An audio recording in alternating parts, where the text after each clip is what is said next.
Assalamualaikum warahmatullahi wabarakatuh. Teman-teman semua, kita akan sharing tentang bagaimana hidup ini bisa lebih mudah, bisa lebih gampang untuk mendapatkan rezeki.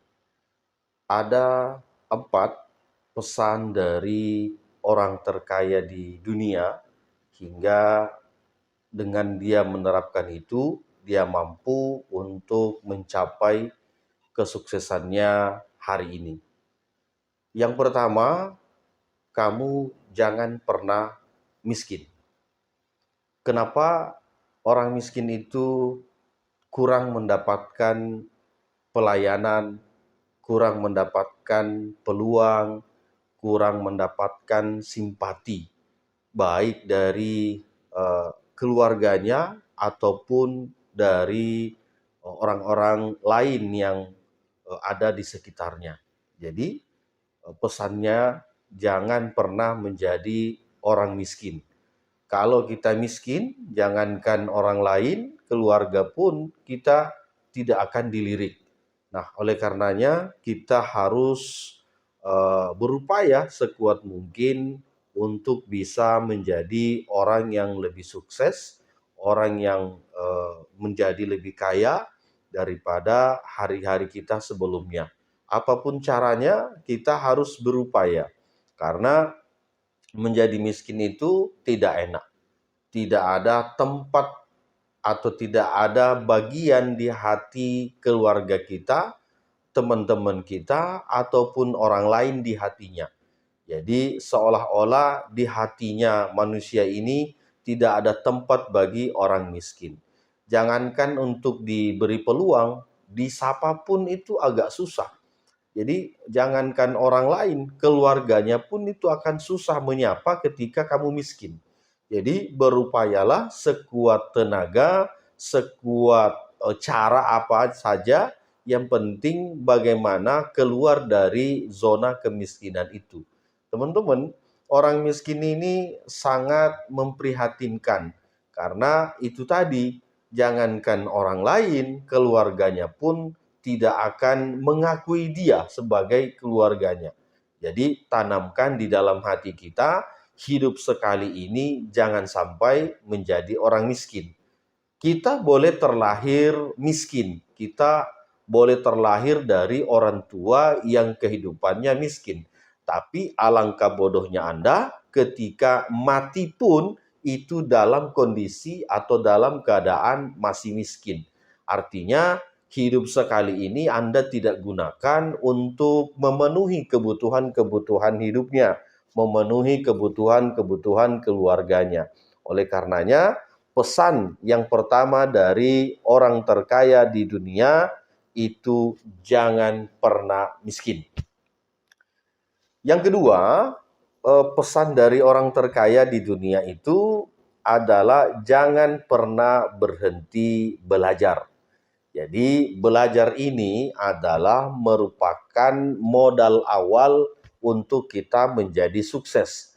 Karena tidak ada sesuatu yang terjadi pada diri kita, pada pekerjaan kita, pada lingkungan kita kalau kita tidak belajar. Mungkin boleh kita mempekerjakan orang lain, tapi ketika kita tidak menguasai ilmu yang kita delegasikan kepada orang lain ini, itu nanti begitu si yang kita delegasikan ini sudah tidak ada, kita menjadi repot lagi. Jadi pentingnya kita harus terus belajar. Bahkan di Islam pun itu dijelaskan bahwa belajar ini merupakan tiangnya dari semua amal ibadah. Tolabul ilmi faridatun ala kulli muslim. Mencari ilmu itu wajib bagi setiap muslim ataupun muslimat. Artinya apa? Kita tidak bisa berhenti belajar. Dari mulai kita mengerti atau balik sampai dengan penghujung usia kita. Karena kenapa? Ilmu ini sangat penting. Waman aradad dunya fa'alaihi bil ilmi. Waman aradal akhirah fa'alaihi bil ilmi wa man aradahuma fa alaihi bil ilmi. Barang siapa yang mau menghendaki dunia, maka hendaklah dia mengetahui atau mengerti atau ada ilmunya. Begitupun yang menghendaki akhirat, harus mengerti, harus belajar, harus ada ilmunya. Dan siapa yang inginkan keduanya, maka juga harus punya ilmunya. Jadi pesan yang kedua, jangan pernah berhenti belajar. Pesan yang ketiga, jangan pernah mempercayai orang 100%. Teman-teman, kita terkadang begitu pekerjaan kita sudah mulai bagus, rezeki kita sudah mulai lancar, timbul itu rasa malas. Sehingga kita mendelegasikan seluruhnya, memberikan kepercayaan seluruhnya kepada orang-orang yang kita sudah maintain, orang-orang yang kita sudah percayai di bidangnya masing-masing. Orang terkaya di dunia mengatakan bahwa jangan berikan 100% kepercayaan itu. Ada dua kemungkinan. Pertama, kemungkinannya dia berhenti karena mungkin mendapatkan tawaran pekerjaan yang lain, atau mungkin ingin mandiri melakukan bisnis yang lain. Dan yang keduanya, bisa saja usianya pendek. Ketika kita mendelegasikan seluruh bisnis ini, misalnya pekerjaan itu kepada satu orang, mempercayakan sepenuhnya kepada satu orang atau dua orang. Nah, begitu orang-orang ini sudah tidak bersama kita lagi, maka kita bisa pusing lagi. Kita akan memulai dari awal lagi. Begitu juga misalnya kita mau bekerja sama. Jadi mau bekerja sama dengan siapapun, ini jangan berikan kepercayaan itu 100%. Jangan berikan kepercayaan ini 1000%. Usahakan kita memberikan kepercayaan ini 50-70% saja. 30%-nya kita tetap maintenance. Tidak perlu harus selalu hadir di kantor, tidak perlu harus selalu hadir di pabrik, tidak perlu harus bersama-sama karyawan terus, tetapi minimal sebagiannya itu kita paham, kunci-kuncinya itu kita paham. Sehingga apapun yang terjadi dengan orang-orang yang kita percayai ini, kita masih punya kuncinya. Kita masih punya sebagian untuk kita maintenance. Artinya kita walaupun misalnya ada cobaan apa, itu masih ada kekuatan 30% yang bisa kita lanjutkan seperti itu. Jadi pesan yang ketiga, jangan pernah mendelegasikan atau memberikan kepercayaan 100% kepada orang lain. Jangan pernah bergantung 100% kepada orang lain. Ini misalnya kita balik. Misalnya kita adalah karyawan. Jangan bergantung pada bosnya 100%. Karena bos ini bisa saja ada hal lain yang bisa akan terjadi padanya, atau ada sesuatu yang bisa mengena padanya. Jadi jangan bergantung sepenuhnya. Kita harus berupaya mandiri. Kita harus berupaya keluar dari zona ketergantungan. Artinya dengan begitu, ke depannya kita bisa lebih profesional, lebih mengasah kemampuan, lebih punya pembendaharaan yang banyak. Kalau kerja ini begini, kalau kerja ini begini, sehingga fokus kita tidak bergantung pada si bos tadi. Artinya kita punya peluang bermacam-macam, dan kapanpun peluang itu kita mau eksekusi, itu bisa kita lakukan seperti itu. Jadi pesan yang ketiga tadi seperti itu. Nah, pesan yang keempat adalah jangan pernah mengeluh. Teman-teman, saya adalah orang yang sangat tidak menyenangi orang-orang yang terlalu banyak mengeluh. Kenapa? Karena mengeluh itu pertanda bahwa dia ini tidak punya solusi. Orang-orang yang mengeluh itu adalah orang-orang yang pada frekuensi negatif. Frekuensinya itu negatif. Mengeluh itu adalah frekuensi negatif. Capek, pusing, misalnya lelah atau apa. Ini adalah frekuensi-frekuensi negatif yang bertolak belakang dengan frekuensi rezeki. Artinya, orang-orang yang sering mengeluh itu pasti rezekinya sempit. Orang-orang yang selalu mengatakan saya capek, saya lelah, saya pusing, saya ini, itu Anda lihat orang-orang itu, dia pasti rezekinya sedikit, pasti rezekinya sempit. Karena kenapa? Dia sendiri yang sudah menyempitkan rezekinya dengan dia mengatakan dia lelah, dengan dia mengatakan dia capek, dengan dia mengatakan dia bosan, itu sudah mempersempit proses masuknya rezeki untuk dia. Nah, inilah kenapa kita tidak boleh mengeluh. Yang kita harus bangun itu adalah optimisme. Yang kita harus bangun itu adalah rasa percaya diri, rasa sehat, rasa gembira, rasa senang. Karena apa? Karena frekuensi rezeki, kesehatan itu pada frekuensi kebahagiaan, pada frekuensi senang gembira. Jadi tidak ada frekuensi rezeki itu baik yang berupa materi, kesehatan, keluarga dan lain-lain itu pada frekuensi kebahagiaan dan kegembiraan. Rezeki itu ada pada frekuensi kegembiraan, frekuensi kesenangan. Jadi tidak ada orang yang deal satu proyek, misalnya proyek 1 miliar, 2 miliar, 3 miliar, pada saat dia tanda tangan kontrak itu dalam posisi mengeluh. Tidak ada.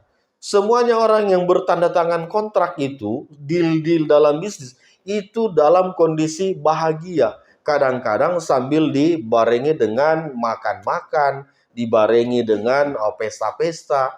Nah, artinya frekuensi kebahagiaan itu berada pada posisi setingkat di atas dari frekuensi-frekuensi yang mengeluh tadi. Jadi jangan pernah mengeluh ke siapapun, mengeluh ke orang tua, mengeluh ke istri, mengeluh ke keluarga, mengeluh ke bos. Jangan mengeluh. Kalau kita misalnya ada persoalan, bicarakan dengan baik, bicarakan dengan beserta solusinya. Jangan mengeluh duluan, karena ketika kita mengeluh duluan, ini pertanda bahwa nanti pada frekuensi itu kita sudah menutup sebagian keran-keran rezeki kita. Jadi mengeluh ini kita dilarang. Yang ada itu adalah optimisme. Bahkan di dalam Al-Quran dijelaskan bahwa Allah itu bersama dengan persangkaan hambanya. Jadi persangkakan saja perasaan kita ini dengan yang baik-baik, dengan yang senang, dengan yang gembira, dengan yang ketawa, dengan yang bahagia. Jangan persangkakan perasaan kita ini dengan hal-hal yang negatif, hal-hal yang mengeluh, hal-hal yang sifatnya tidak optimis. Nah, itu ketika itu yang kita persangkakan, maka Allah ini akan mewujudkan apa-apa yang kita persangkakan tersebut. Jadi berprasangkalah baik, berprasangka punya uang 1 triliun, berprasangka punya kendaraan yang paling mahal di dunia, berprasangkalah bahwa punya keluarga yang harmonis, anak yang soleh-soleha. Berprasangka, karena berprasangka baik itu tidak membayar. Berprasangka positif itu tidak harus ada tagihan pembayarannya. Jadi daripada kita berprasangka negatif, berprasangka yang sifatnya itu tidak semangat, ini kita ganti prasangka itu. Kita ganti dengan prasangka yang positif, prasangka yang riang gembira, prasangka yang bahagia. Sehingga yang datang pada kita, yang terwujud pada kehidupan kita, itu semuanya yang baik-baik. Artinya dengan begitu, maka prosesi atau perjalanan kehidupan kita ini selalu menemukan yang baik-baik saja. Yang tidak baik ini akan tersortir dengan sendirinya. Karena alam semesta akan merespon bagaimana dalam perjalanan itu kita bisa lebih baik dalam menjalani hari-hari kita. Jadi 4 pesan, 4 wasiat dari orang terkaya di dunia ini saya tambahkan penjelasan-penjelasan saja supaya lebih mudah untuk kita pahami, lebih mudah untuk kita mengerti dan praktekkan. Jadi yang pertama, jangan pernah menjadi orang miskin. Yang kedua, jangan berhenti belajar, terus belajar. Yang ketiganya, jangan menggantungkan harapan atau sesuatu kepada orang lain. Artinya kita juga harus lebih lebih mengerti, lebih paham dan sebagiannya saja yang kita percayakan ke orang lain. Dan yang keempat, jangan pernah mengeluh. Nah, ini 4 ketika bisa kita praktekkan, bisa kita aplikasikan dalam kehidupan kita sehari-hari, kami yakin bahwa kehidupan Anda akan berubah. Terapkan saja ini 30 hari. Dari 4 poin ini, terapkan saja selama 30 hari, maka pasti hidup Anda akan berubah. Perlahan-lahan berprasangka baik, melakukan hal-hal yang positif, melakukan pembelajaran, belajar, sering sharing kepada orang-orang yang lebih tinggi tingkatan pengalaman, pengetahuan dan bisnisnya, sehingga kita nanti bisa lebih lebih mampu menyerap dan bisa diimplementasikan di kehidupan kita sehari-hari. Saya kira begitu teman-teman ulasan kita hari ini. Semoga memberikan manfaat. Sukses selalu. Terima kasih. Assalamualaikum warahmatullahi wabarakatuh.